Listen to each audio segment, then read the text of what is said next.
Hello, fellow Radiants, and welcome back to the Shard of Opportunity.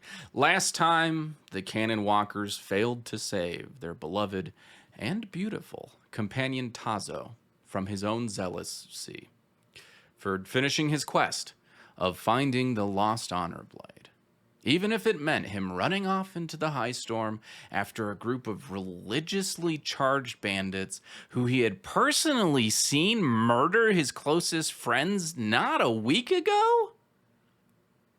Okay, maybe it's not on them. Is the honor blade even lost? I mean, yeah, that one green guy who flew off into the storm, he had a shard blade. But Farav also made Borden show him the perfectly unstolen shard blade that they had in that locked wagon. So I'm starting to think that they didn't steal anything. But you don't believe that, do you? No, you've got a discerning eye that can tell the nuanced differences between a regular shard blade and an honor blade. So, which was which? You tell me. In the meantime, let's return back to the Canonwalkers as they get to the Warcamps and see how they follow through with their pledge to continue Taszo's quest. All they know is that the Stone Shamans had hired a contact in the Warcamps who went by the name of Liss. Sound familiar? Will they find her? Will they be able to track down the missing honor blade? Or will they just get sidetracked with all the wonderful distractions that the Warcamps have to offer? Well, as with all good things in life, I think you'll find it'll be a delightfully disorienting combination of all of the above. So, here is Canonwalkers, Episode 3. All right, welcome everyone. We are going to jump in here to the next episode, our next session. Super excited. We finished chapter 1. You guys might not know it, but in the book, they have different chapters for different things that we're doing. We finished chapter 1, which was called Honor Beyond the Storm. And I'm not going to tell you the title of chapter 2, but we've left the Unclaimed Hills, and you guys are moving towards the war camps. And yeah, what are you guys doing? You've got about 2 or 3 days from the Covenant Stone caravan stop that you guys were at for most of the past couple of sessions. You're traveling with some merchant caravans. You've got the Kolin army caravan that's also going as well. Where do you guys spend your time? What do you guys do during this kind of downtime, if you will, when nothing super exciting is going on? You're not getting attacked by bandits again on the road. You safely return back to the war camps, but you have a couple of days, how are you guys going to spend those? Nmra probably starts that off by getting chewed out by Vapsk for just being extremely reckless and also not telling him where she went off to. So as punishment, she's confined to her wagon for the rest of the trip to the war camps. She gives back the chain cutter to Nen, and she sends off her new friends to him because she did say she would. And she's nothing if not a woman of her word. So she does send them off with Nen, but she sits in her wagon by herself, dedicates a lot of her time to learn how to determine the quality of the goods, and then watches Babs negotiate, which is just him being angry at people. Wow. Okay. Babsk is pretty strict. I didn't realize that he would ground Nmra to her quarters, but that's rough. Cool. Anyone else? Tylin, are you walking along with the Kolins, or are you? No, I'm probably going to keep your distance. Yeah, I'm probably going to be keeping my distance. So I'll hang out near the merchant group, and obviously got some aid from Spark. Got a little in debt to Nmra, and I think that happy to walk along a little bit in solace, in some solitude. He's technically free now at this time, but he's I'm very kind of lost with what I'm doing and who I'm with or like what the group is. So I'm not 100% convinced about this group going forward. But I certainly like recognized the aid that was given to me by everyone else, and like that does feel good for the first time to like be part of a group. But I'm wary and cautious of what comes next. I think that's it for Tylin right now.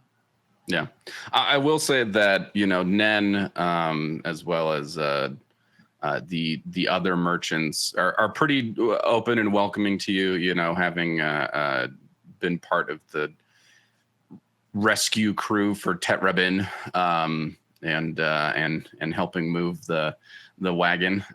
You guys, they like you a lot more than the Kholin camp does.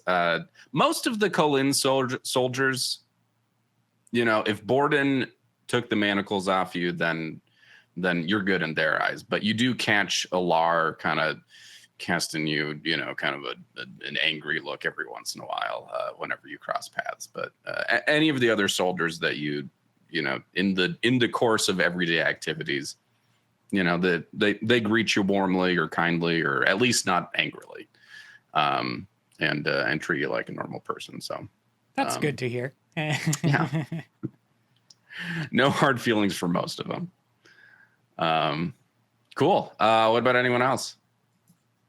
Vardah is going to be keeping to himself. He's going to spend some time writing in a book. Gasp. But anybody, and he's not going to try and hide that fact. He's not ashamed of the fact that he can read and write. But if anybody does happen to see what he's writing, the script is going to appear very unfamiliar to anything anybody's ever seen. Unfamiliar. Would you go so far as to say the script is alien to them? You could use that phrasing, saying that it is alien to anybody. Interesting. Okay. And then he's going to spend the rest of his time ignoring attempts at engagement. Okay. Is anyone in the group attempting to engage Vardah? Cool. He likes that.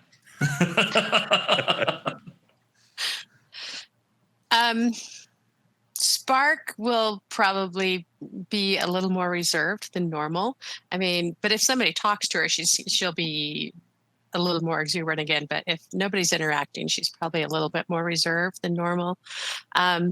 She's comfortable with the idea of death. She's grown up around it, but having had someone that she felt responsible for die, she's not handling that really well, especially considering that she kind of had some failures in how she was handling the storm, and she's beaten herself up a little bit about how she handled that whole experience. And maybe the one of the nights by the fire, she might have a little too much to drink and might get a little bit melancholy, and she'll probably take a second and look around at the others, and she's probably going to say something like, she'll start blaming herself. Taszo's gone because I weren't fast enough and thought I could be there, and I let the storm spook me and slowed me down, and Taszo paid for that. And what good am I if I'm not going to be there when I'm needed? And I won't let that happen again. And she'll look around at the others and say, next time something happens, I'll be there. I'll do better for all of you. And noticing that, she's maybe drinking some of the sorrows away, I will say Taszo made his own decisions for his own reasons and ran into danger without concern of himself or anybody else. You have to be comfortable when people make those kind of mistakes, and we all lose someone at some time. It's okay, Spark. Thank you, but I will do better. You could You can start by, count on me. passing a little bit of that drink over. Oh, did I not yet? Of course.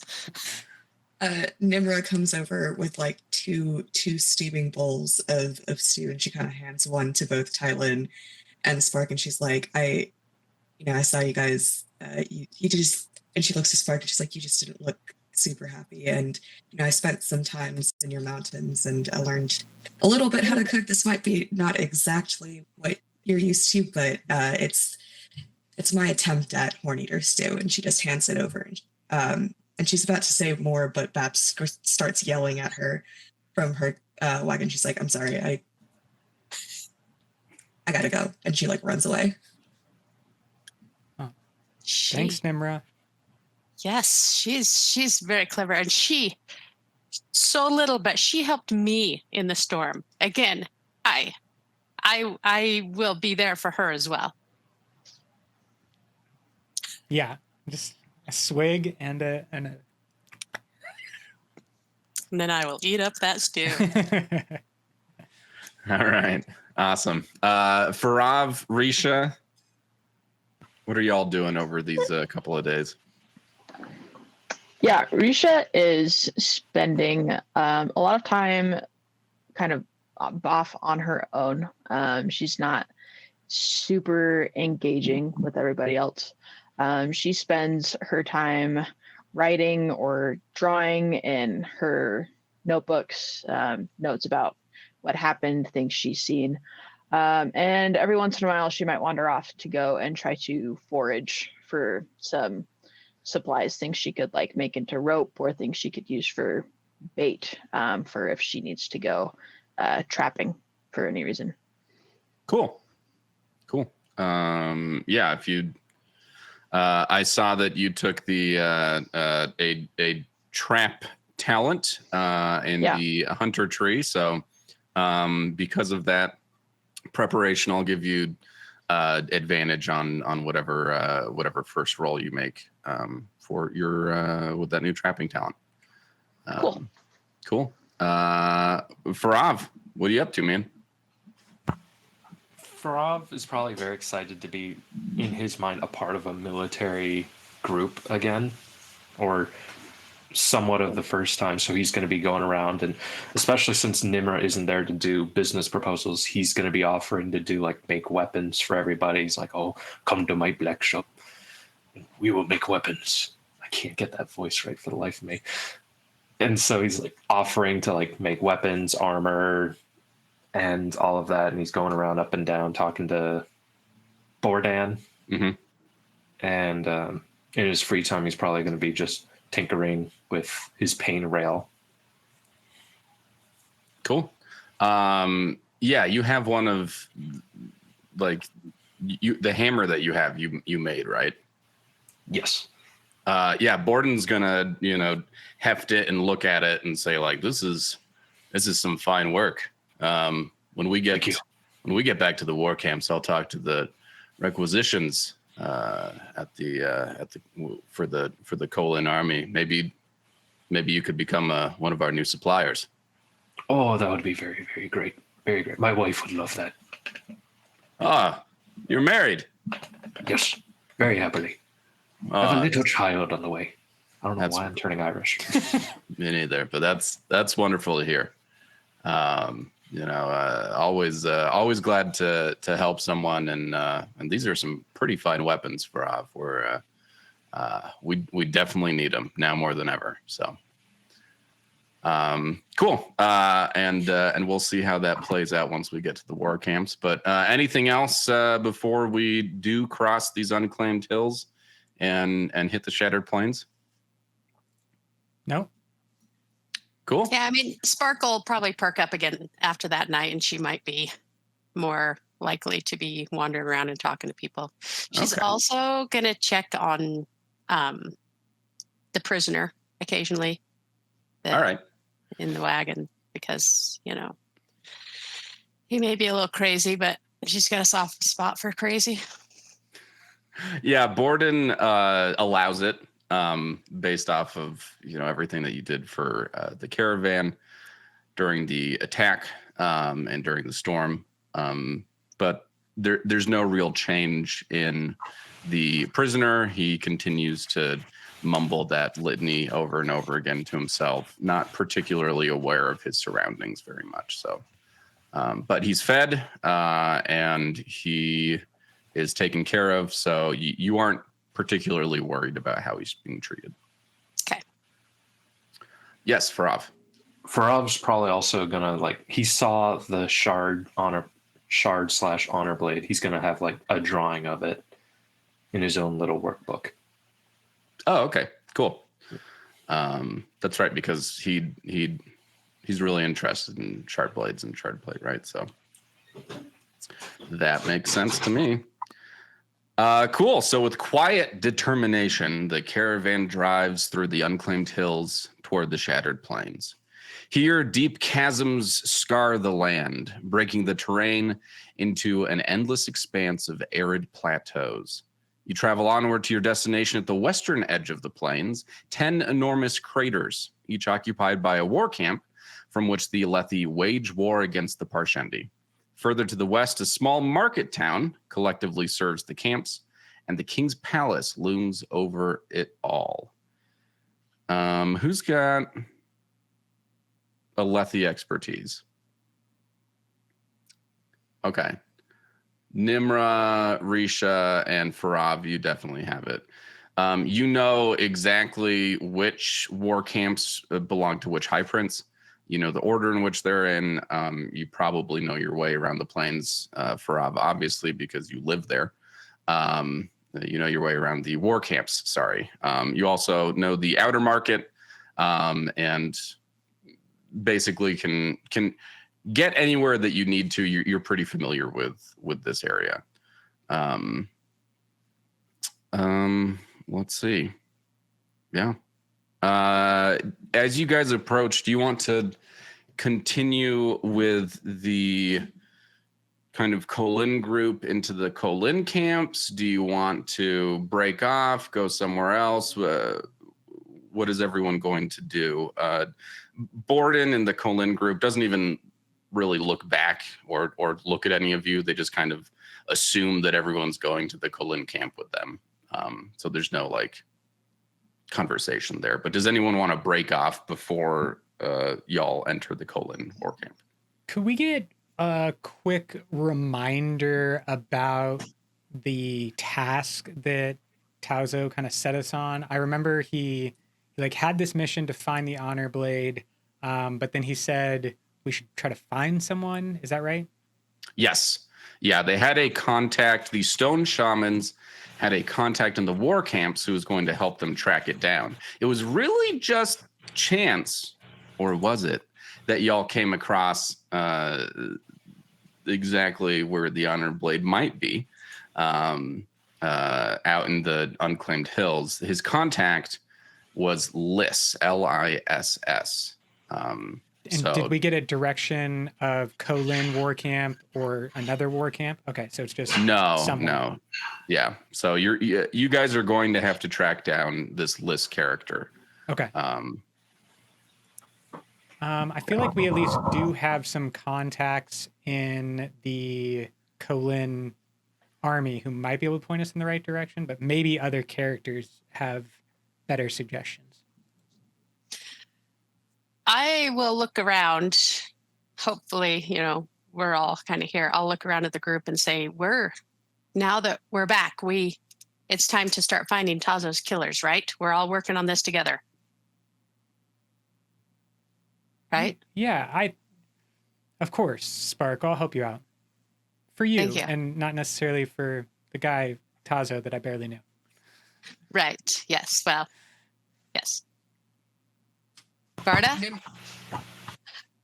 Vardah just looks at you and then turns and walks away, heading for the nearest tavern. Wow. Farav, Risha. And then I'll look over at Nimra's wagon. Can All right. What are you gonna do? Oh, Nmra sneaks out the back of the wagon. Babs is very much asleep in the front. And she pulls out her notebook and kind of flips through it. And she goes, well, we need to find this list person. Also, Nen said, or not Nen, Tet, what was his name? Tet Rebin. Tet Rebin said he'd be at the Ornery Chull. So I do have some of those notes down for us to look at. Maybe we can find something there. Just kidding. Not the nearest tavern. That's the one that Vardah goes for. Vardah goes to the Chull? Ornery Chull. Yeah. Okay. Which is just inside the gate to the Colin Warcamp. So it is. Sweet. So it is the nearest one. It is the nearest one. I don't We notice think- the name on that tavern as he walks in. No, I think it's far enough away that you just kind of see him enter the gate and kind of turn to the right, and he just walks off. I don't think that you can see the tavern from the gate. Farav, where is your home base, man? Where are you set up? Are you in one of the war camps, or are you in the outer market? I think he would be in the war camps, probably not the Colin one. So one of the other two. Would you like to be in the Sabarial camp? Whichever one Master GM thinks is best for the story. I sure liked the way that you said master, but yes, let's put you in Sabarial. Okay. So Farav's probably going to want to, at the very least, like go back home for a bit to drop off like the big bag of ore that he was collecting. But then after that, if they want to ask, if you guys want to ask Farav, like, oh, you want to come with, we could use you, he would probably say yes. But first, he's got to go home and drop off what he was already doing. I think that makes plenty of sense. Spark will probably be getting a little antsy, having seen Vardah go off in a different direction and not sure what everyone is going to do. So she might look to Nmra and Tylin and Risha and say, Can you find Vardah? I've got to go to Sabarial's camp. I've got to tell him that I can't work for him anymore. And I Yeah. need to. When you go to him, let him know that my Babsk is on his way with the silk rugs, and that because we had to wait in the high storm, he has to pay us double. Double. Oh, he won't like that. No, but it'll get us a better price. Don't worry, he'll haggle it down. It'll be worth it. Trust me. He will like the haggling. Okay, so can we meet at the Ornery Chull? Yeah, that sounds It'll be a great. good plan. Okay, couple of things. Nmra, can you give me a persuasion roll on behalf of Babs? Yeah. Just Yes, to I- see, I'm interested in how his negotiations with Sabarial go. Would Okay. Babsk have better stats than Nmra? Oh, not that roll. I rolled a 17 for a total of 20 on persuasion. So Perfect. Yeah, I'm gonna say that you probably let Babsk know that you've got an inn over at the Sabarial camp, and he uses it to great advantage for him. So he is currently thinking very positively towards you right now, and for the next couple of days, he's probably spending some of that money as well, and not super keeping track of you. And the other one, while in the midst of all this conversation, most of the Colin caravan has entered. Borden is bringing up the rear, and he sees kind of your group together there, and he comes up and says, I just wanted to thank you all again for the help that you were out there. Do you all have places to stay in the war camps? No, I do not, sir. What would you recommend? Well, for all your help, I know I paid you some spheres, but I'll set you guys up at the Ornery Chull. It's just inside the gates here of the Colin War Camp. We have a relationship with them. I know a lot of the men drink there most nights, but we will get, the first night will be on us. What you do after that is up to you. That's quite kind. I'm curious about the prisoner that you were moving to the war camps. Do you happen to know where he's going to be dropped off? Is there a prison or something around here? I don't know. We've been told to bring him directly to High Prince Dalinar. So that's where we're headed right now with him. Very well. Well, GM, what time in the day is it? Like, are we trying to crash immediately at the Ornery Chull? Is it the morning? I would say it's the shadows are lengthening. The evening is hastening on. It's it's in modern day standard season. It's about 4 or 5 p.m. Okay, so it's closer to sleep time than it is like we are ready to go for the full day, and we probably traveled a long day to get here. If you guys really want to get something done this evening, there's time for you to do it. But I won't say that it's morning and you have a full day ahead of you. Right. Okay. In that case, I'll nod to the captain who did imprison me wrongfully, I might add. And no, this was Borden. Alar is the one that clapped you in chains. I might have problems with all of the officers but you're not wrong, but it wasn't him personally. Not him. He's been respectful in the times that we've interacted. But I'll nod to him and move to go after Vardah, as Spark asked us to do. Okay. And Nmra follows along. Risha is also going to go with. Okay. Farav and Spark are headed back to Sabarial's camp. Are you guys going to come and meet up with them later at the Ornery Chull, or? How long would it take to travel between the war camps and back? Hand wavy, timey-wimey. Enough time. You'll have enough time. Okay, we'll be back. To check in, to do what you need to do at Sabarial's camp, and meet up with everyone for hearty hunka axe hound leg or something. Whatever pork. They have pork. A nice pork belly chouta or something. Okay. Then Spark will turn to Farav and she'll say, Where are you going?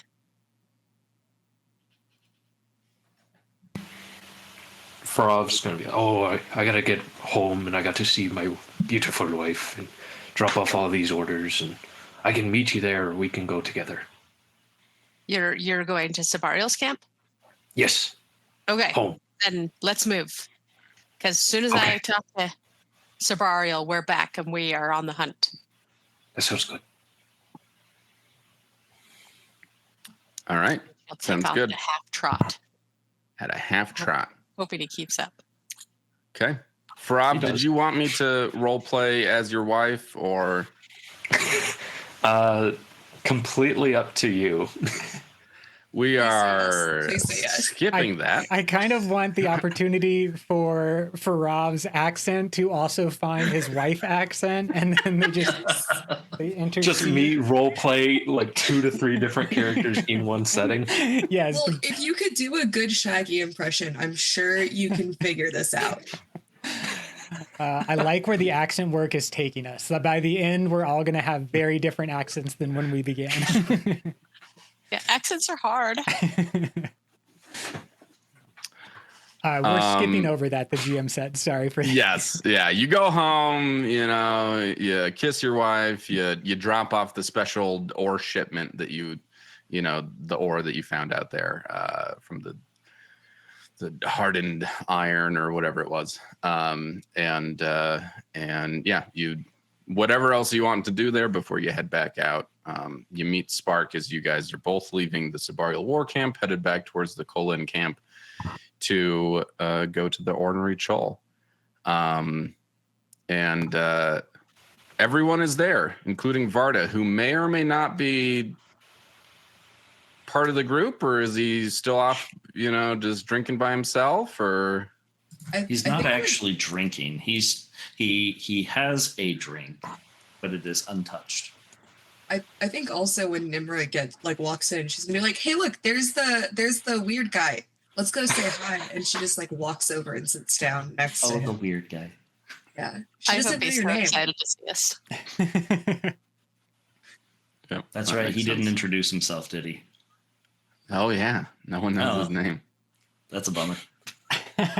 All right, so we'll order some drinks. Vardah just holding his and try to strike up a little bit of a conversation with the person we don't know his name yet. So Tylin will just say so what's your name, sir? And where are you from? And do you like your drink? Vardah turns his head, glances at Tylin, and then goes back to looking at the table, maybe carving at it a little bit with his knife. Strong silent type, I guess. Nmra takes out her knife and draws a 3x3 grid pattern and draws a little circle in the middle and just looks up at Vardah expectantly. Yeah, Vardah will join in. Tries next. Vardah, I'm gonna actually have you roll a lore check Oh, okay. to see if you know what tic-tac-toe is. It's a very intuitive game. Everybody knows. Let's see. I was gonna say from behind the bar you hear, "Hey, carve into my table. You're buying the table." No. That's The Ornery Chull, these tables have been marked up for Well years. carved. Okay, yeah, you So many you- other games of tic-tac-toe. Yes. Yeah. You're good. All right. So 13, Nmra went in the middle, and then where did you go? probably top left corner. Okay, top left. Nmra, your go. Top center. Top center. Oh, Yeah. okay. All Oh, right. no. Of course, got to go bottom center then. Bottom center. Okay. Okay, bottom left. Bottom left. Hmm. I'm already at a loss. Yeah, I didn't have this map ready to go. The to block, you have to go top right. Well, no. I know what to do. I'm just saying I've already lost the game. I can't win. Right, So you know yeah, what? top right. Yeah, top right. Nmra Nmra. just looks down and goes, "Dang it, a draw. Another one? Or you give us your name." He draws another grid pattern, X in the middle. And then looks at you. Vardah. Nice to meet you, Vardah. Another round for my friends, Vardah and the group. And but by this point, I'll say that Spark and Farav have joined up, and come back. So you guys are all together now. That's why I was Just ordering in another time for round. another round. Yeah, exactly. okay. Pass the. So does that mean that Vardah now has two in front of him that are untouched? That's what I'm hoping. Okay. Cool. Yeah. Is there anything that you guys want to talk about, strategize, figure out for how you're going to approach this task of finding this list character, or maybe follow up on the prisoner before you turn in for the night?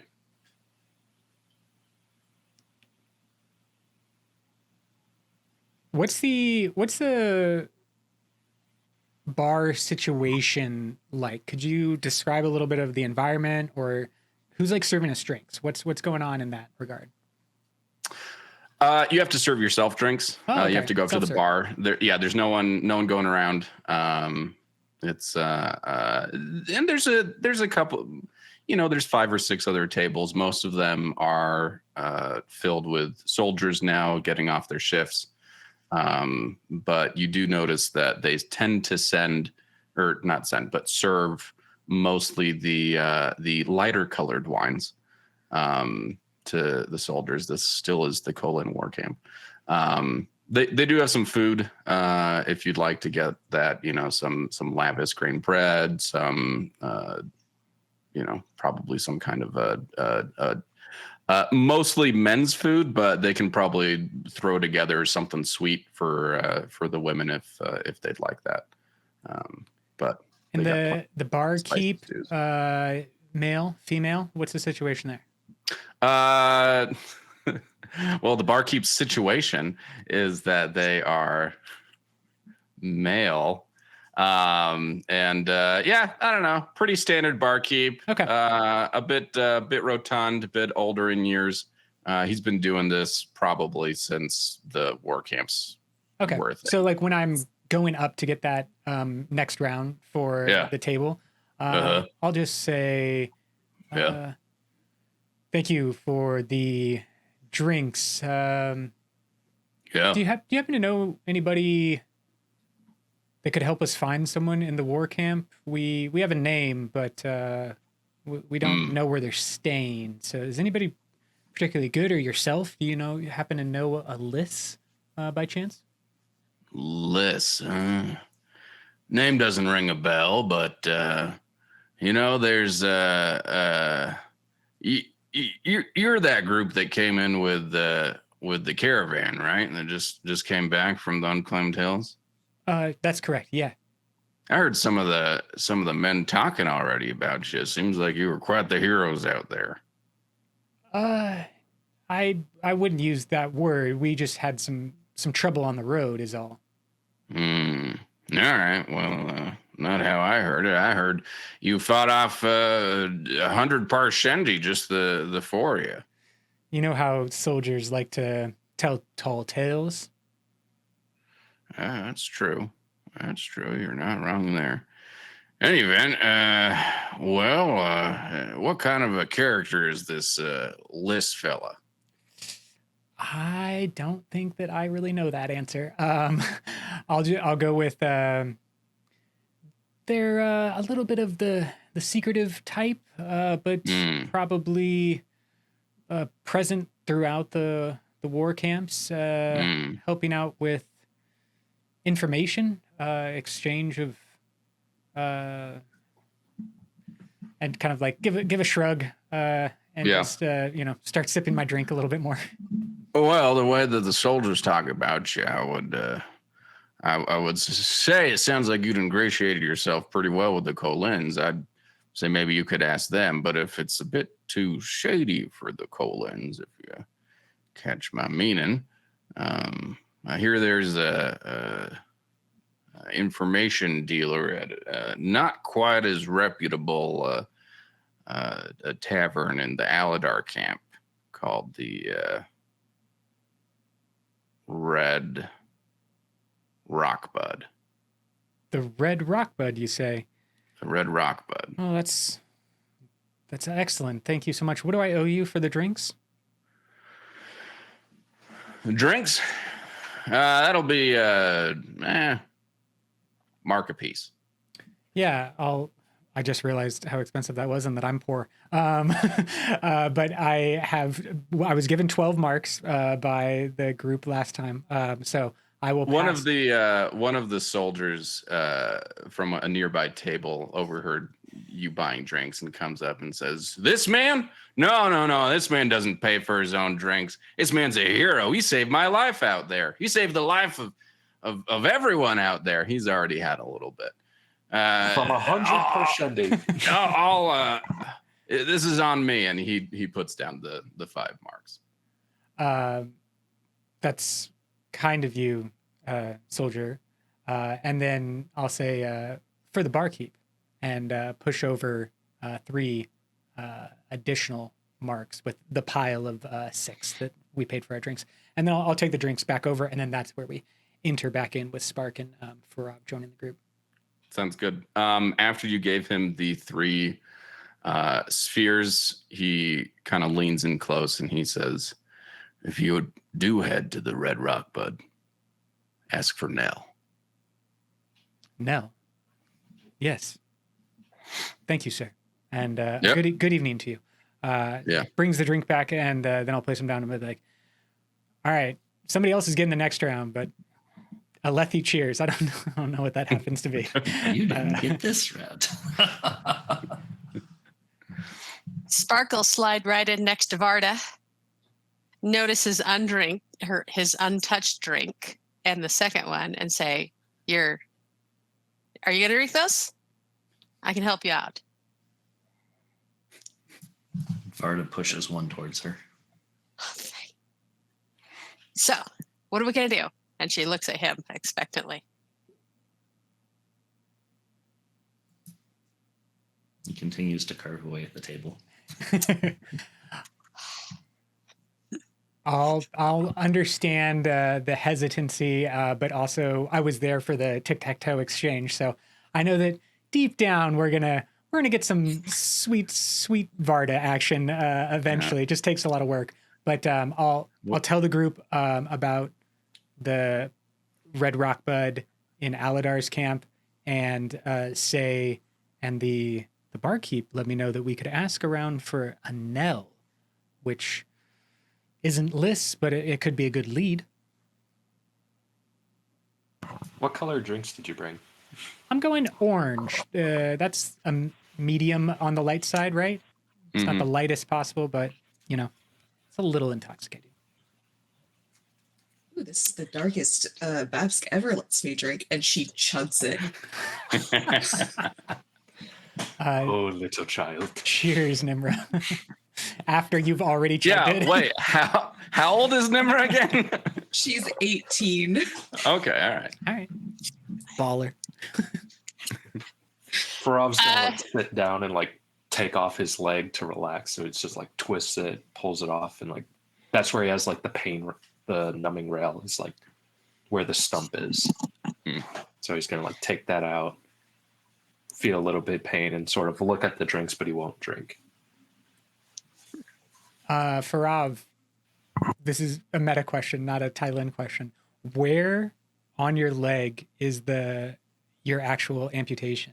High up, knee, shin? Just describe it. I'd say above the knee, if I can pull up the artwork. Oh, yeah, okay. it's above the knee. Okay. Understood. Thank you. Yeah. Well, So- Go for it. After Tylin's information, Sparkle leaned back and she'll say, I this is not what I'm good at. I'm not good at talking to people. Mostly just knocking heads together, but I'll go with you. Yeah. Lucky for you, I love talking. So if you don't want to talk, if you just want to knock heads together when we need that, we can use that. And I can talk to Nell for us. We've already seen how valuable knocking some heads in can be. And cheers to Spark. And to the drinks. Yeah. Tylin's been in prison for a while, so these are the first drinks he's had. He's getting intoxicated very quickly. Is there a intoxication roll? Oh, that would be hilarious. I have a challenge tracker for each of you, and each drink goes. You all have different amounts of segments based off of your experience with the drink. Cool. You guys have a lead for tomorrow. Anything else that you guys want to talk about before you turn in for the night?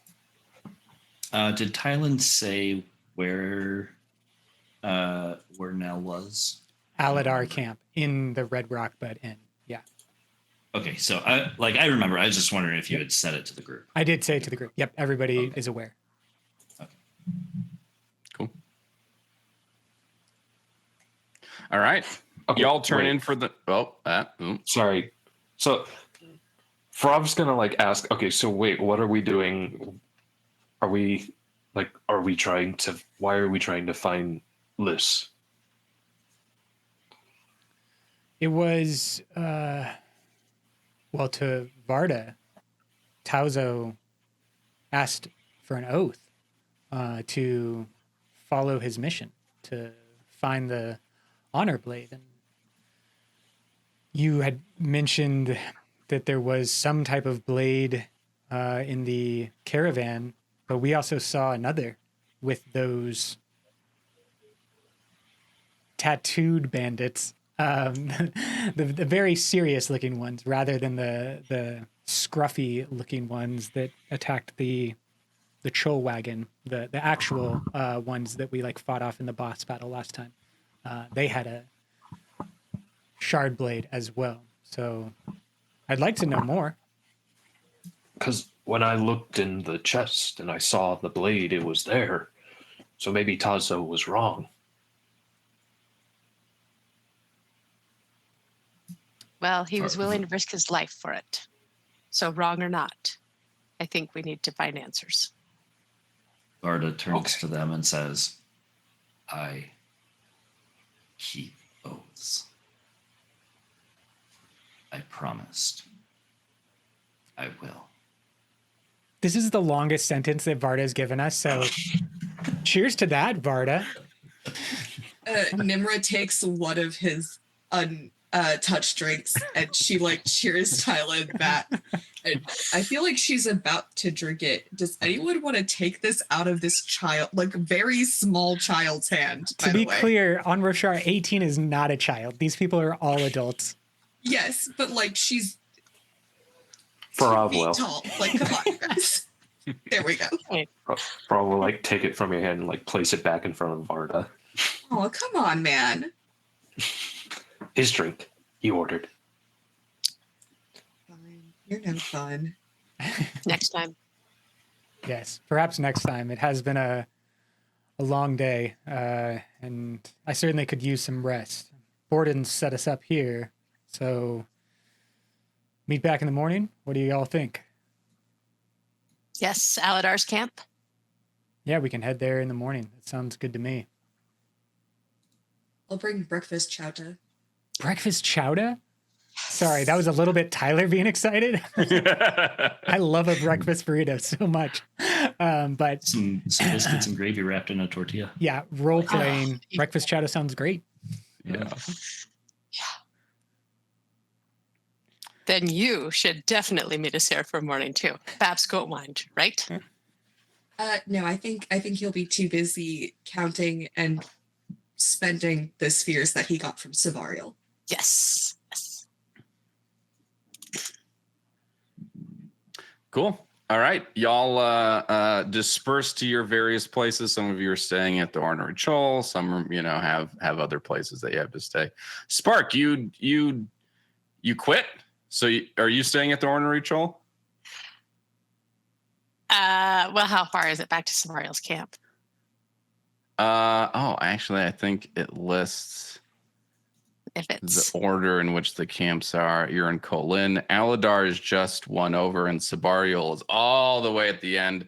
It's, That's too it's far a to while. walk. Yeah, come on. You've been drinking. Stay here. yeah, she'll stay at the Ornery Chull. If the room is taken care of for tonight, yes. Yeah. Cool. Great. You pass a uneventful night with deep dreams and sugar plum fairies dancing in your head. Sorry, sugar plum spren dancing in your head. Sugar rock bud. Just keep extending it out. Sugar rock honeyed spren. lavis rock bud spren. And you wake up, you meet again for breakfast. Do you meet at the Ornery Chull, or are you guys meeting over in Aladar's camp? No, I'm meeting wherever Nmra's bringing these breakfast chowdas to. Okay. Yeah. Vardah's going to wake up and head straight over, Okay. not even attempting to find the group. Yeah, Nmra meets everybody outside of the Ornery Chull with like a basket full of breakfast chowta. That's good. Okay. This is the best meal that I've had in a long time. Just the best 24 hours of eating and drinking that I've had in the best while. So yeah, I'm going to snatch that breakfast chowda and say, thank you so much, Nmra. Where do you keep getting all of this stuff? She just smiles and she waits for you to finish eating and she goes, add that to my IOU. Oh. Yeah, what's a chowda among friends, right? Exactly. Just friends. Cool. They as you guys are standing there eating some chowda, chowing down, you see Borden jog kind of over to the inn. He was walking by, he saw you, and quickly hurries over to you guys and says, "Oh, good. I was able to catch you guys this morning." Oh, is that Chouta? It is. Can I? Would you like one?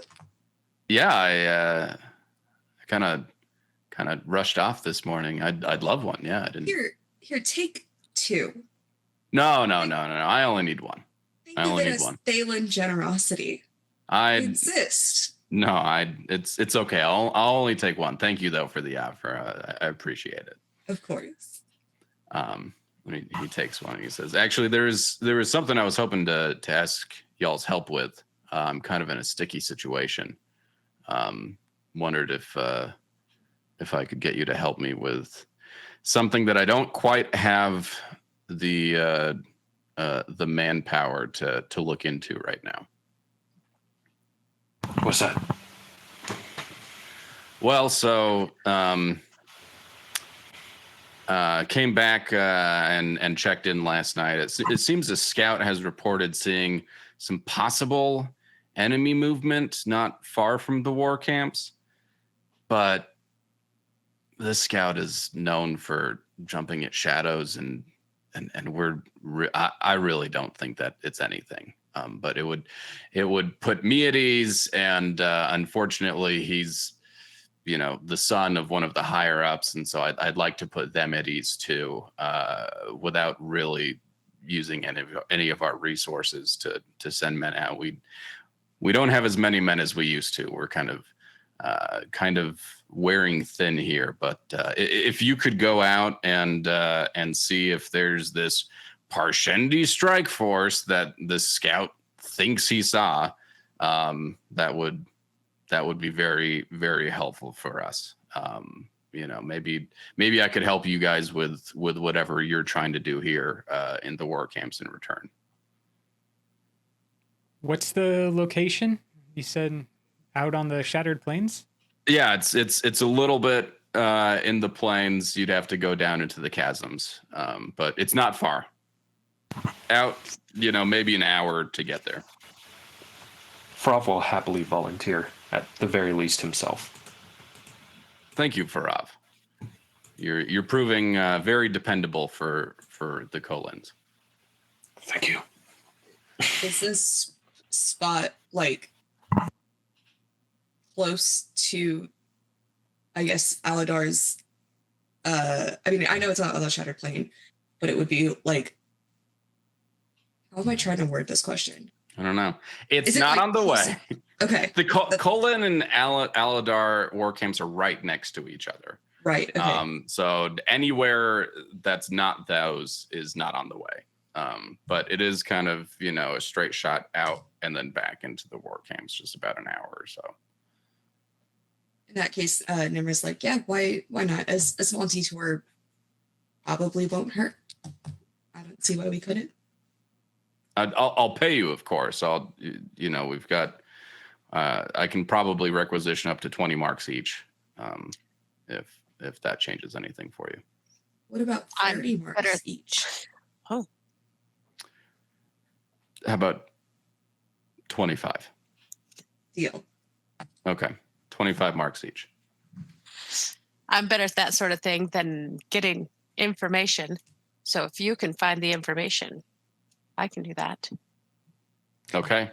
Yeah, we'll help you out. And we need to find a person named Liz. So if we are successful, you'll let us know what you find.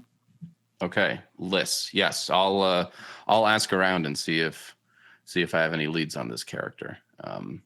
I'll do my best. I promise I'll have something for you by the time you get back. At this point, Vardah comes walking up.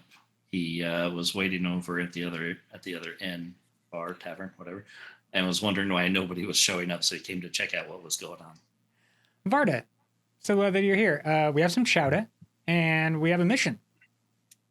How do you feel about going down to the chasms?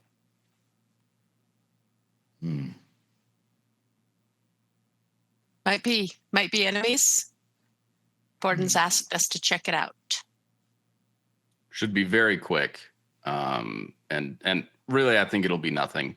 Just need you to go to this specific area, look around, see if there's any signs that there's any kind of enemy movement. You know, we don't think that there is. I think that the guy had a couple of drinks before his shift, so I think it'll be very quick and easy for you guys. He's just Rob's going gonna to continue to stand there. Okay. Frav's gonna like put his arm around Vardah. He's like, "Come, let us prove our usefulness," and then lead him to the door. And everything fades as we all head out to do the mission. I don't know. Okay. Vardah, are you willing to go along with this mission? Yeah. Okay. Risha, are you going too? Yeah, she's going. Cool. Your tracking skills will be extremely helpful. Cool. Borden gives you a little map. And I guess you all head out. Do you want to go there first, or do you want to go to the Red Rock Bud at an early hour? Yeah, this is like a morning mission. I feel like this is good. Yeah. We're going to go check out this spot on the plains and then be back with plenty of time to do other stuff. Okay. You do know that the Red Rock Bud is like it's a drinking. Yeah, it's an den, evening so, establishment. Yeah, it's not really a morning place.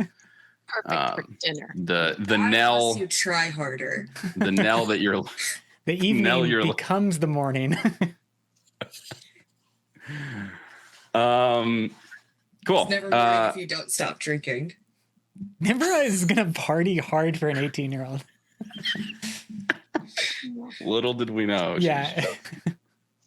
How is she handling waking up after her hardest drink of her life? She ate like 4 breakfast choutas before she met up with you guys. Don't worry. That's also She's- what I do after a night of drinking. That's Yeah, she's live, laugh, loving right now. Awesome. Cool. Great. So you guys follow the map. You leave the war camps and you head out towards these shattered plains. The map leads you from a blasted plateau onto the chasm floor. Here, the air is thick with moisture, and the walls are alive with moss and shelled plants. Life spren, little motes of life spren kind of, blink in and out of existence around these plants as well. You come to a narrow gorge, which was marked on the map as the area that you're supposed to go to, choked with storm debris. There's shattered rocks, wet creme, and broken bodies of both Alethi and Parshendi soldiers alike. Can everyone give me a survival check?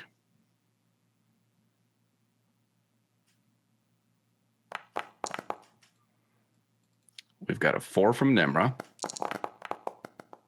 We've got a 20 from Spark.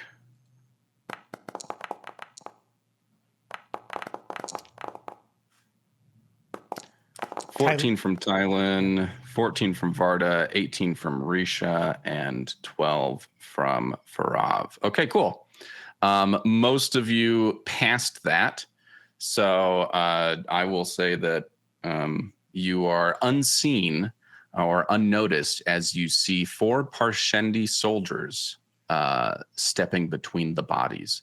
Careful not to touch or disturb any of them. 3 of the soldiers are powerfully built and armored with thick carapace, but one stands apart from the others. She is slender with delicate carapace covering her forearm and shoulders. And they are it seems like they're looking for something amidst the bodies. But they don't notice you. You've kind of been able to sneak up on them as you observe them walking around and looking at the bodies.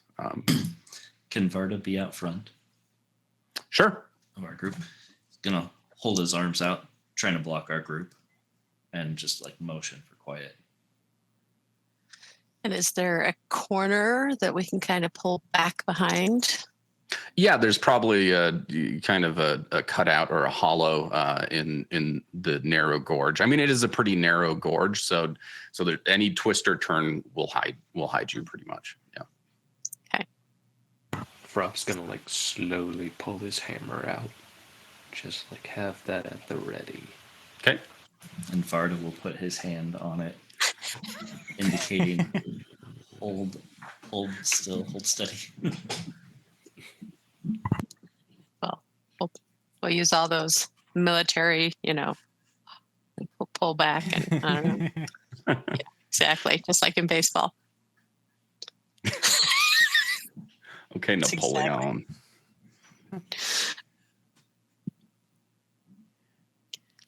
Okay. So what are they doing? Yeah, can I maybe do a deduction test or something to kind of like spy what's going on, get a little bit more? Yeah, I don't think you even need a deduction test. Okay. They're very intentional with their movements, moving through this group of maybe 10 or so bodies, and they appear to be peering. Not every body is face up or something. It looks like they're looking for a specific person. You can't tell if they're looking for a Parshendi or an Alethi or whatever. How big around is so we're in the chasm. You're in the chasm. We're around the corner. Around a corner. It's at a narrow part of the chasm, which is probably why there's so many bodies kind of built up here. Cross point fell down. Yeah. Yeah. How big around is the plateau? So let's say we're here, they're here, we're around a corner somewhere. How big around is the plateau to try and get around the other side? There's no plateau between you. Picture it more as a single path, and maybe on the side that you guys are on, it juts and really narrows down, and comes to a little bit of a point where maybe one or two people can move through at a time. And so you spied them on the other side of it. Oh. We don't have a map for this, but I was hoping maybe we could sneak around the other side and try and get a different angle on them. you could sneak around the other side, but who knows how long it would take. You have to go around a huge, one of the big plateaus. How big is it? Yeah. Maybe would some of us stay here and keep an eye and try to stop them, and some others run back to go get soldiers. If we split up, we can be easily overwhelmed. But does anybody know how to speak Parshendi? Any expertise with these characters? And there's only 4. This does not seem like much of an enemy force. We can take them. Perhaps it's a scouting. Vardah looks at them and just says, "Leave be. Peace." Yes. They're invading our territory. They don't seem to be looking for a way to attack so much as they're looking for something on the bodies. Perhaps we should just watch for a moment more? Yeah, I don't think this is a force to be concerned about. Let's observe. Vardah nods and points at Tylin. Okay. As you continue to watch, how long are you willing to wait to watch them? I mean, how their long, movements? Yeah, how their long movements are they? are slow. They're being very careful not to step on any dead body, human and singer alike. But they do go through, and it's always that last one. but they do get to the last body as you guys are watching, and what we know is definitely a nimble form. The more slender one, you watch as she kind of has this recognition while kind of looking and finally seeing the face of this Parshendi body, and as she reaches down to touch it, the other three that are with her, the more stocky ones, turn away. And avert their gaze as she goes, and very gingerly pulls something out of its pocket. I don't think that you're able to see what it is. She has it pretty tightly in her hand, and then they turn to go. But they turn your direction and begin to walk towards you. Everyone make a stealth test to see who they see first. What if Farav doesn't choose stealth? This is not a choice. This is just which of you they lay eyes on first. We've got a 21 from Vardah. We've got a 21 from Nmra. We've got a 12 from Tylin, a 22 from Risha, a 9 from Spark, and a 19 from Farav. Spark, they see you first. Why am I not surprised? The Unkalaki is not stealthy. The large Unkalaki. With very bright hair that doesn't blend into anything. Yeah, they see you, Spark, and immediately ready their weapons, and we are in combat. Oh, man. There's no battle map for this, so there's nothing really to bring up. Okay. But Theater of the mind. Yeah. Could it be before we got here, we made a detour and everybody like picked up weapons at Farav's shop, so everybody has whatever weapons they might have wanted. Oh no, I want to go to Farav's shop at some point, like on camera. I think your shop sounds cool, but no, we have the weapons that we like had on the. Yeah, everyone already has weapons, so. But I want a cool weapon. I just want to get it from you specifically made. Yes. But that's yes. We'll. I jump up to, show that Spark's not alone. Okay. And just for our use here. Cool. All right. Great. Fast and slow turns. Who's going fast? Fast.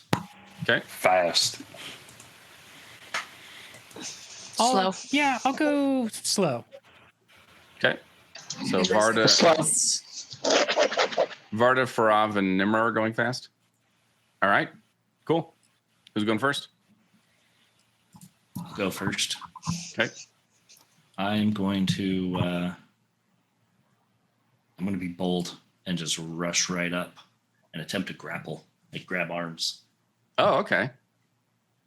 Yeah, go ahead and let's see. I think I actually added all of the basic actions to everyone's character sheet. Just looking at in the guide. Oh yeah, you don't. Grappling is 2 actions. So okay. So I'll just rush up and like stand in front, and you can brace or just runs up and starts T-posing in front of him. Yeah, is this chasm like single file? We have room to get by. How? Let's say it is triple file. So just how we're kind of set up in the map right now, that's as wide as it is.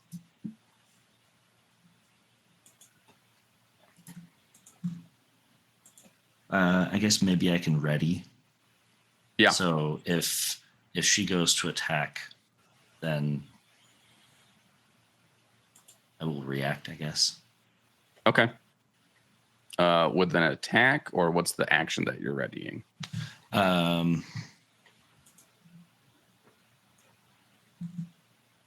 Actually, I don't know if I can even do that because I'll have to use an action to ready and then an action for whatever it is I do in response. And if I'm on a fast turn, I won't have enough to do that.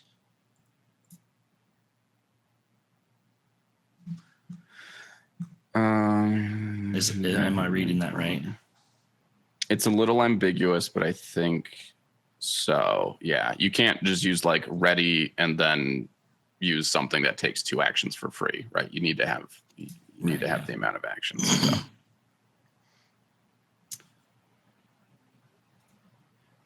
I guess maybe unconsciously, I'm going to feel a bit of an enhancement in my skills. Interesting. Okay. I like that. And that'll be my turn. Cool. Great. Farav, Nmra, who's next? I'm going to follow Vardah just a little bit behind him, maybe to the side, and spend a focus to use my steadfast challenge. So. Okay. Yep. And that is a discipline. Discipline test against the spiritual defense of the enemy. Okay. Go ahead and roll your Nice. 19. Yes, that is enough to make them disoriented, right? It's a 14. What? Oh, sorry. 14. No, that does not beat their spiritual defense. I mean, no, it was a 19. Sorry. 14 does not beat. So it was close though. So good try. All right, Farav. Farav's, he's had his hammer out. He's been at the ready. He's just gonna charge forward and just hit at visually on the map the guy directly in front of him. Try to get that momentum. He's just gonna like charge at him and then hit him with the hammer. Okay. Go ahead. You've got momentum, so roll with advantage. Okie dokie, which is that one.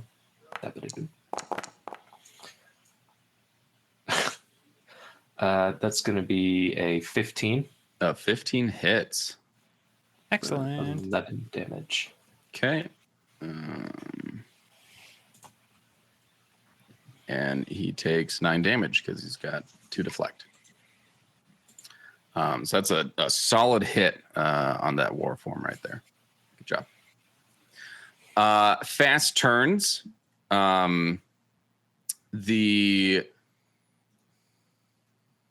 The more slender Parshendi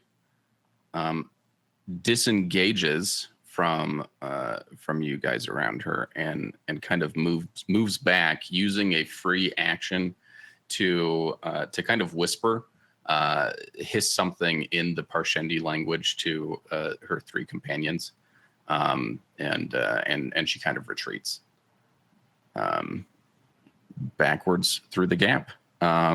The 2 that are not engaged with Farav, they also are going to retreat as well in response to what the nimble form whispered to her.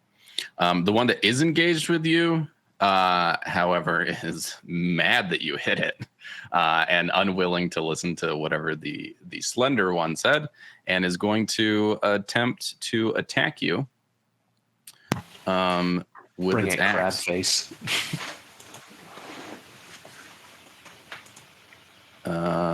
And they're going to roll an 18. Does that hit you? Yeah, that hits. All right. And they do 7 damage to you. Okay. Cool. Slow turn. Slow turners. I'm in shouting distance, right? Like they can Yes. hear me. Oh, yeah. yeah. No, I'm gonna free banter, and just say, "What did you take? What are you doing here?" I'm going to request that you roll a either persuasion or leadership test as part of this banter. Okay. So is it part of the banter, or because it's a roll, is this like an action? I'm fine. This will. I am letting you do this as a free action. Okay, cool. Here's persuasion. Hey, that's a 14 total. Okay. The slender Parshendi woman just puts out her hands and says, "We just came to honor our dead." And a much better Parshendi accent, because that's also my Tylin accent. So whatever the singers sound like. Okay. She says they just came to honor their dead. With my actual actions, I'm gonna move up to the Parshendi, but not use momentum, not trying to gain momentum for my strike. Okay. And then could I want to use the skill of intimidation. So I want to use another action, and Okay. I will say, if that's true, show me what you took off their body. And then I'll roll intimidation for that. Yeah, go ahead and roll intimidation. Oh, I rolled a nat one. A natural one, which brings a complication involved in this too. It's not intimidating at all. No, not intimidated. She takes your intimidating advance towards her as an attack. And I'm going to say that you lose one focus. That'll be the complication. The viewers She's know like, that you want to wasn't- see what I took? A knife. Stab. wasn't my intention, but here we go. Now that I have one remaining action and I am in it, mace swing to the nimble form Parshendi. It's going to be light weapon. Okay. No, go ahead. Okay. Here's that roll. I think you technically do still get momentum, right? I'll take it if you want. I rolled a overall 22, so I think it's going to hit anyway. Yep. But I rolled the advantage for you. That one was only 15. I just wanted to see if you got a nat 20 or something. Okay. You know, it would... Fair enough. Okay. Yeah, you do 8. Well, no, you don't do 8 damage to her. You do 7 damage to her. Okay. A 22 definitely connects. Cool. Who's next? Risha, Spark. So we all heard the Parshendi, right? Yes. Okay. Then Sparkle say, Storms take at these clumsy feet. Subtle, real subtle. This didn't have to be like this. And she'll move forward. And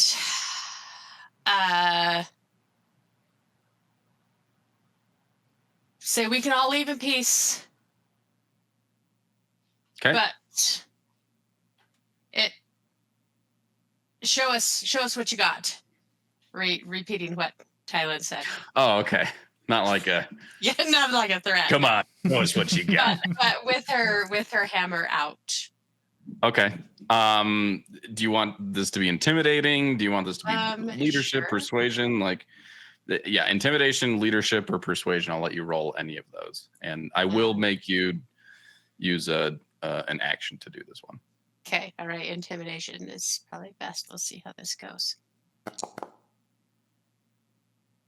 Not great. Only a 10. She remains unintimidated, and continues standing in a very defensive posture, very much still in combat with you. Okay. Yeah. Then Sparkle attack. Okay. Yes. because I moved, I You moved. rolled, and Yeah, so you I used a can- skill, and now, Yeah. yeah. Okay, all right. Strike with hammer. Oh, nice. That's better. Okay, a dirty 20. That does hit her for. Nope, sorry. Farav, you somehow took some damage. Sorry, Not Ow. I'm Farav. too wide. I'm dead. Wait, you took both of those Yeah, damage. you just fix them. It was 7 from the Parshendi last time and 7 this time. Yeah, why is this? Okay. Manual. Well, Right. Farav never had a chance having a child on the way and a happy wife. Just- No. There we First. go. Singer There we takes 8 and 8. They do not have any deflect. She is pretty beat down with these 2 blows. Farav, did you fix your health? Okay, good. yeah, I brought it back up to 11. Cool. Yeah, this slender singer is pretty beat down. And now she's kind of, looking left and right, trying to find a means of escape. Okay, Risha, your turn. Okay. Risha is going to move forward. Okay. Here we go. And she is going to shout, "Last chance. You show us what you have, and we let you go." And then she's going to roll, she's going to do persuasion for this Okay. one.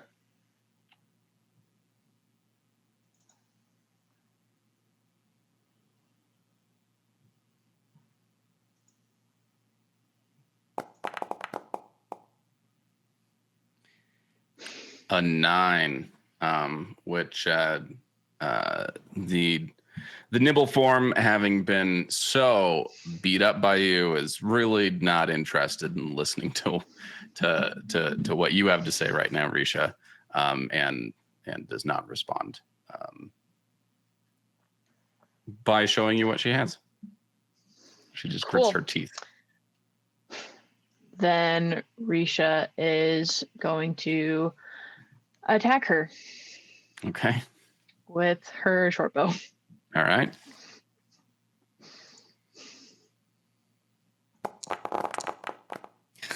We roll high on the attack and low on the persuasion, but we're trying to be nice for the record. Yeah. And that's a hit. And yeah, the arrow, takes her in the chest, and she falls dead to the ground. In the wet creme of the chasms. Goodbye, beautiful nimble form singer. We hardly knew you.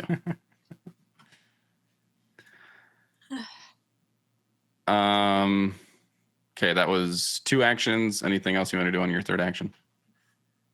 No, I think that was 3. Oh, that was 3. Yeah, did- calling that was out 3. and then moving, and then yep. Okay. All right, back to the top of the round. Who is going fast this time? Farav. Fast. Okay. Nmra will come Fast. fast. Yeah. Okay. We got 4 fast, slow, and Charlotte. Spark is Slow still. All right. Yeah. Who's going fast? Who's going first fast? Nmra. Yeah. She's going to try this steadfast challenge again, but this time on a warform that is currently engaged with Farav. Okay. So let's see how this goes. Not much better. It's a 13. 13, and you are really good at getting 1 off. Nope. That does he remains undisoriented. He remains oriented. There's a word for that one in English. Yeah, in that case, since seeing how that failed, she tries to plead with this one. Now that the nimble form's out of the picture, she's like, "Please, just show us what you have. We will let you go." And this time, she's going to try a persuasion. Okay. Go ahead and roll persuasion. Which one? The one attacking Farav, or Yeah, and that's an 8. Great. An 8 does not do it. We are not your persuasive. your weapons are speaking louder words than your Yeah, words. knocking heads, that's our strength. The Warform Singer just growls at you, baring his teeth.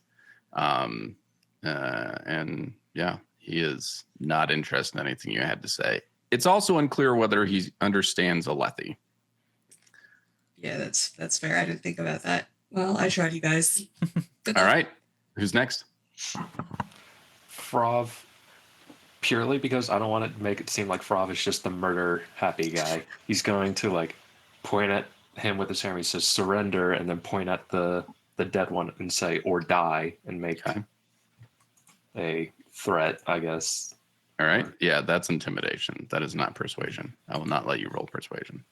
Yes. Any? Yeah. Ugh. It remains unintimidated. Intimidated? And then I guess he's just gonna. Farav's just gonna hit him then. All right. You freaking guys. Go ahead and roll the hit. That was Farav's one moment of compassion. It's not like we can even use a different set of dice. These are all Oh no. like electronic dice that we're using on Foundry. True. Yeah. I mean, maybe you could change the color or something in between. That would rolls, do it. but- Yeah. Let me try that. Yeah. That was a 7 to hit, and that does not hit. You did get a But I 5 on the can- damage die if you want to graze. I can graze, right? Yeah. I will do that, and I'll use a focus to do that. Okay. Cool.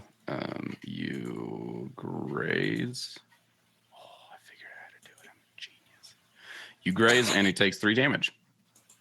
I would like it for the record. This person is not attacking Farav. Farav's attacking them.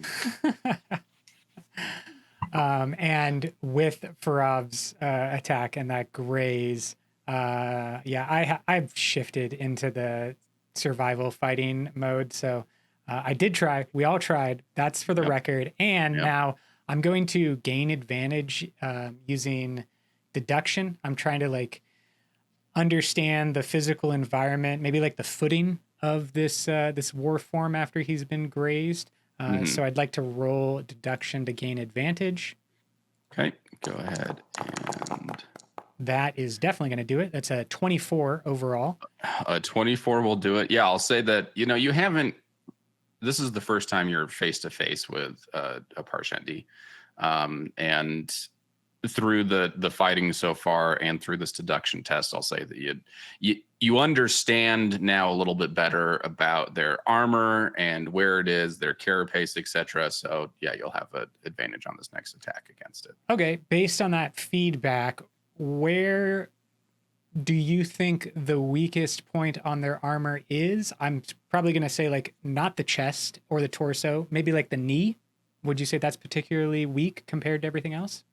I don't know if the knee would be. Maybe I was thinking like on the side of the torso. Okay, cool. Probably more carapace on the front and then less on the sides, more fleshy on the sides. Okay, got it. So like on that side / back areas where I target for this strike, which now has advantage. Okay. And that doesn't matter. I rolled double 3s, which is only a 6 overall. But I did get a 5 on my damage dice. So I'll go ahead and spend that action to graze. I don't think Tylin has hit anybody. Well, I guess no, the last roll, but I have a tendency to do that. So yeah, keep that in mind, folks. This Parshendi takes 3 damage from the graze. And yeah, it's because you if that attack had hit had grazed, one of the carapace areas of its body, it probably would have just bounced off. But because you went for the fleshy part, you targeted it. You still were able to do some damage to it. Cool. Who else was going fast? Risha? Yeah. Risha is she's going to look at the Parshendi towards the back, and she is going to ready her short bow to strike if they decide to approach and attack. Okay. Which one? The one on the left or the one on the right? The one on the right. Okay. Cool. And that's it. Okay. Fast NPC turns. The one that everyone is fighting is going to attack Farav again with his axe.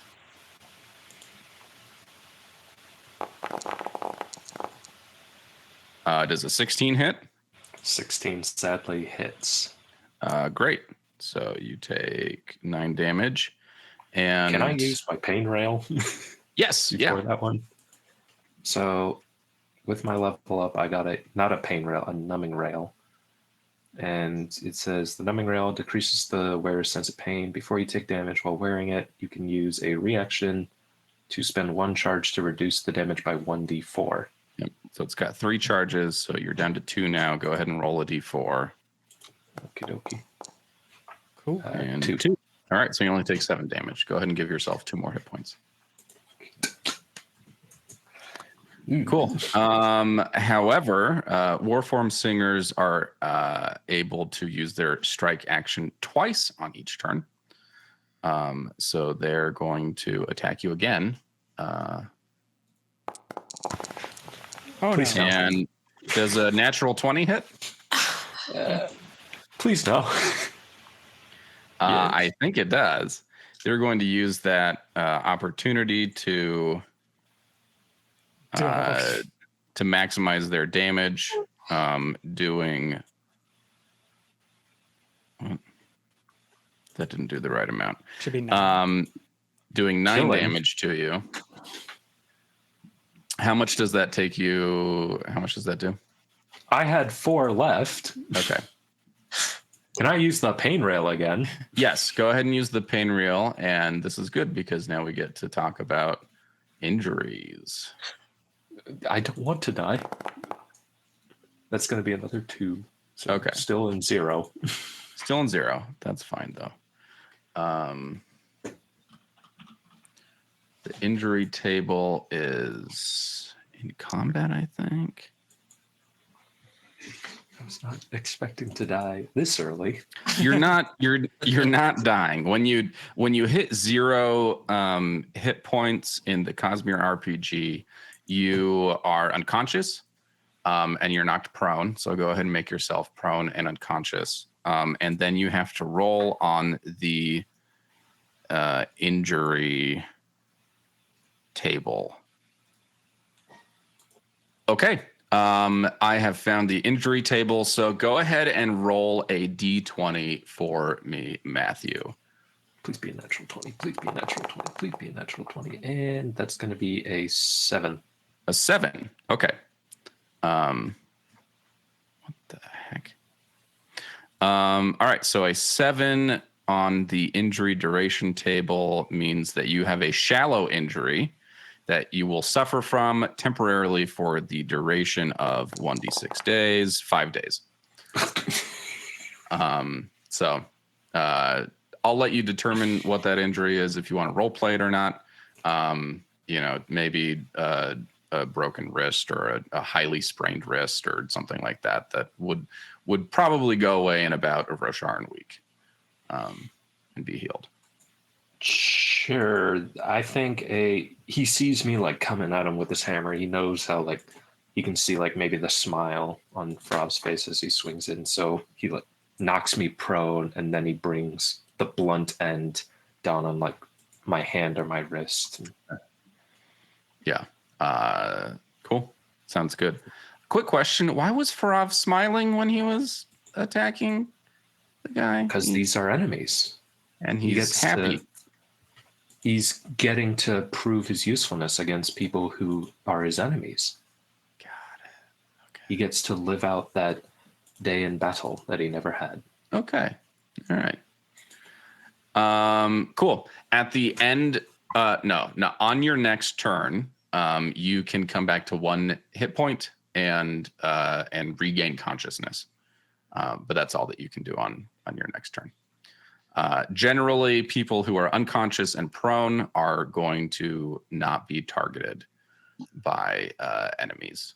They tend to focus on people who are still up and doing damage to them. So, cool. That was the only NPC that was going to go fast. The other two are going to go slow. So we are now on to slow PCs. Slow. Okay. And I think I was the only one, right? Vardah is also slow. Vardah is also slow. Okay. All right. Did you want to go first, Vardah? Sure, might as well. If I were to move up here, not actually moving, if I were to move right here, would I be able to shove the Parshendi that's been attacking Farav? Yes. Yeah. I'll say diagonally, it's diagonal, but really It's kind of crowded around. Yeah. That's okay, so that will be apart. my first action, and then I'm going to use the shove action to try and shove him. Push him away. And all right. because of my previous turn, I am enhanced in strength. This would add a +1. Good.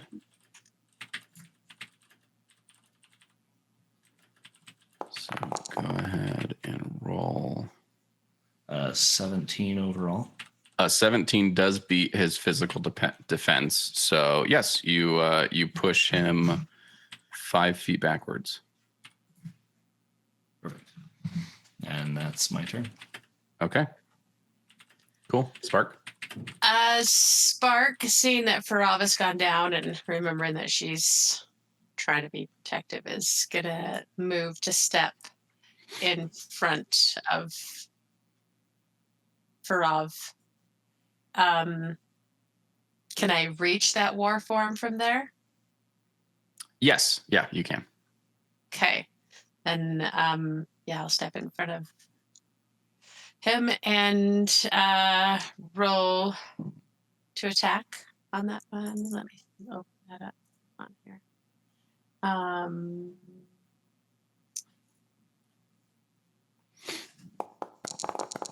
Oh, nice. Yeah. All right. A 23 does hit. And 9 damage, which takes him down pretty low. Okay. And then I will just stay there standing over Okay. Farav. Cool. The other two are going to look at y'all, look at the dead nimble form on the ground, look at the dying war form who is pretty beat up, and will try to run away.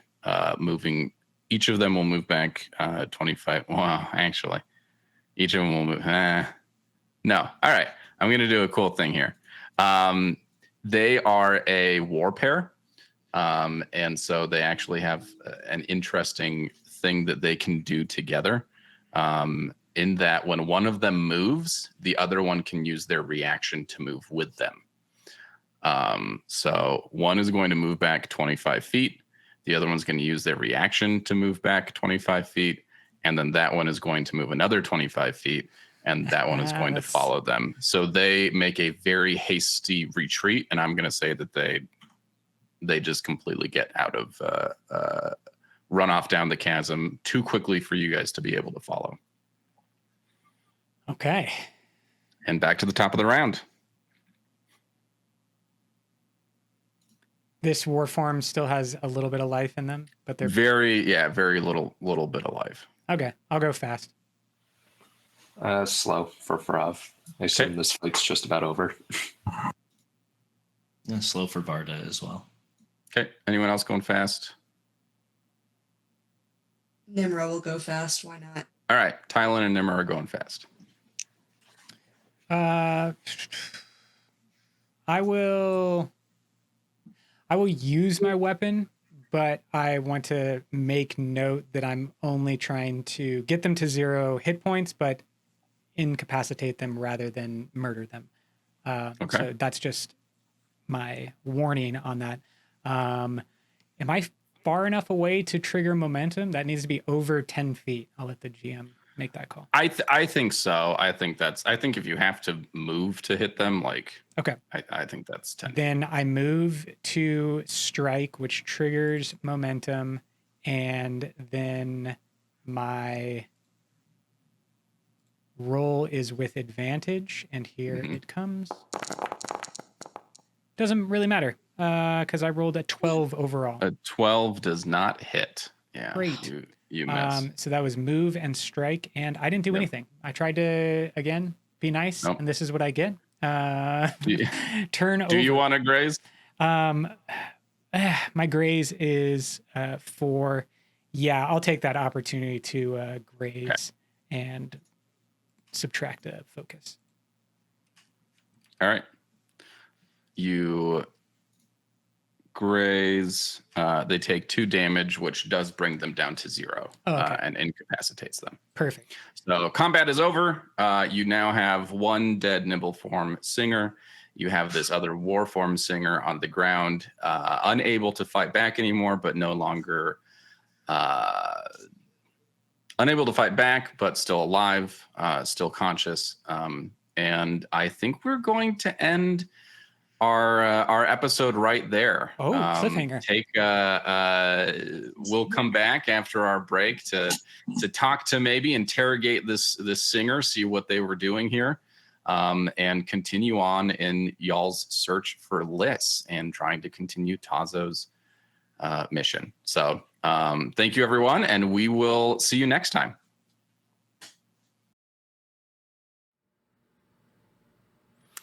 Well, that didn't go how I expected it would. But to be fair, it also didn't seem to go how the group expected it would either, which just goes to show that what they say is true. We're all really just pawns in the great cosmic conflict between complication and opportunity. So, join us next time as we see what the singer has to say for himself, and we continue through the Stonewalker adventure. Also, don't forget to tune in on Thursdays for the Loose Cannons, as they roll a lot better on their interactions with singers than we do. A little bit jealous. This has been the 3rd episode of Canonwalkers. Scott the GM, signing off.